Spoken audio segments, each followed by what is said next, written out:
ମଣ୍ଡଳସ୍ତରୀୟ ବାଲ୍ ବୈଜ୍ଞାନିକ ପ୍ରଦର୍ଶନୀ ଟେଟ୍ରାହେଡ୍ରନ୍ ଖୋଲିବ ମୁକ୍ତ କୋଚିଂ ସେଣ୍ଟର। ଟାଙ୍ଗୀ ବିଦ୍ୟାପୀଠ ପରିସରରେ ଟାଙ୍ଗୀ 14 ମଣ୍ଡଳସ୍ତରୀୟ ବିଜ୍ଞାନ ମେଳା ଓ ବାଲ୍ ବୈଜ୍ଞାନିକ ପ୍ରଦର୍ଶନୀ ଅନୁଷ୍ଠିତ ହୋଇଯାଇଛି।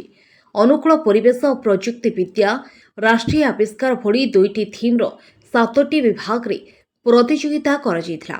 ଅନୁକୂଳ ପରିବେଶ ଓ ପ୍ରଯୁକ୍ତି ବିଦ୍ୟାରେ ପାରଦର୍ଶିତା ଲାଭ କରିଥିବା 7 ଜଣ ଛାତ୍ରଛାତ୍ରୀ ଜିଲ୍ଲା ପ୍ରତିଯୋଗିତାରେ ଭାଗ ନେବାର ସୂଚନା ମିଳିଛି।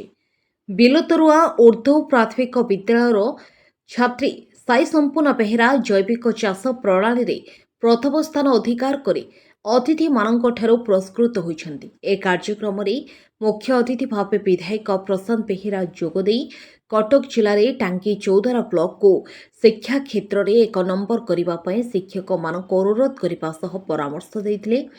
ମୁଖ୍ୟ ବକ୍ତା ଭାବେ ଘରୋଇ ଶିକ୍ଷା ଅନୁଷ୍ଠାନ ଟେଟ୍ରାହେଡ୍ରନ୍ର ଅଧ୍ୟକ୍ଷ ତ୍ରିଦେବ ବେହେରା ଟାଙ୍ଗୀ ଅଞ୍ଚଳର 9ମ ଓ 10ମ ଶ୍ରେଣୀ ଛାତ୍ରଛାତ୍ରୀମାନଙ୍କ ବିକାଶ ପାଇଁ ଗଣିତ ଓ ବିଜ୍ଞାନ ଶିକ୍ଷାଦାନ ପାଇଁ 2ଟି ଦେୟମୁକ୍ତ କୋଚିଂ ସେଣ୍ଟର ଖୋଲି ଶିକ୍ଷାଦାନ କରିବେ ବୋଲି ପ୍ରତିଶ୍ରୁତି ଦେଇଛନ୍ତି।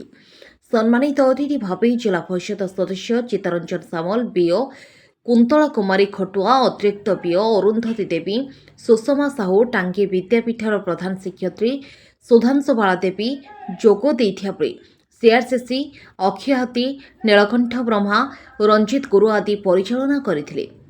ଆଜି ଟାଙ୍ଗୀ 14 ବ୍ଲକର ମଣ୍ଡଳସ୍ତରୀୟ ବିଜ୍ଞାନ ମେଳା ଏବଂ ବାଲ୍ ବୈଜ୍ଞାନିକ ପ୍ରଦର୍ଶନୀ ଟାଙ୍ଗୀ ବିଦ୍ୟାପୀଠରେ ଅନୁଷ୍ଠିତ ହୋଇଛି।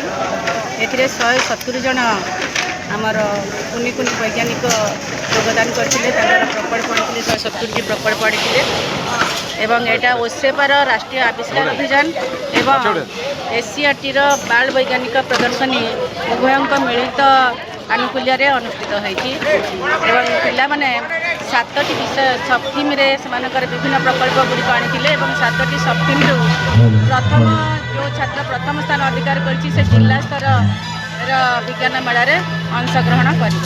ଆଉ ରାଷ୍ଟ୍ରୀୟ ଆବିଷ୍କାର ଅଭିଯାନ ଯେଉଁମାନେ ପ୍ରଥମ ଦ୍ୱିତୀୟ ସ୍ଥାନ ଜୁନିୟର ଏବଂ ସବ୍ ଜୁନିୟର ଅନୁଷ୍ଠାନ କଲେ ଏହି ବ୍ଲକ ସ୍ତରରେ କେବଳ ସେମାନେ ରହିବେ।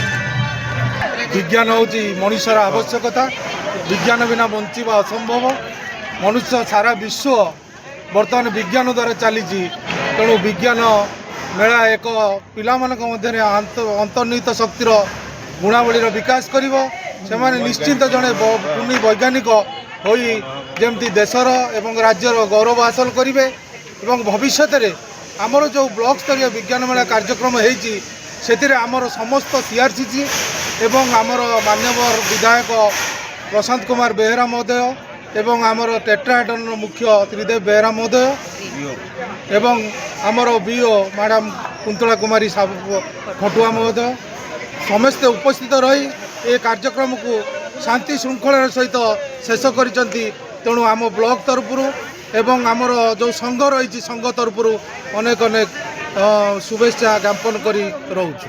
आज आमर टांगी 14 ब्लॉक विज्ञान मेला 2024-25 बाल वैज्ञानिक प्रदर्शनी अनुष्ठित होता। समग्र कटक जिले में प्रथम करी आमरी ब्लॉक रे आज अनुष्ठित होईची। परवर्ती समय आमर अन्य ब्लॉक अनुष्ठित होब।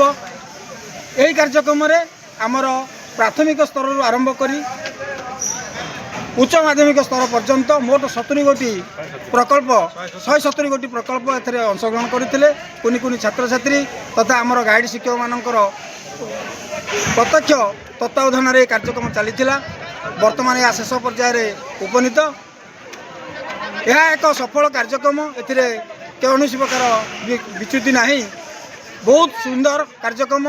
यह निश्चित भाव में आम टांगी 14 गौरव अर्जन करिछि एवं आगो को आहुरी सुंदर सुंदर कार्यक्रम यह चालू रहिबो। टांगी 14 Kanho Behera report, pro news प्रतिदिन ओडिशा।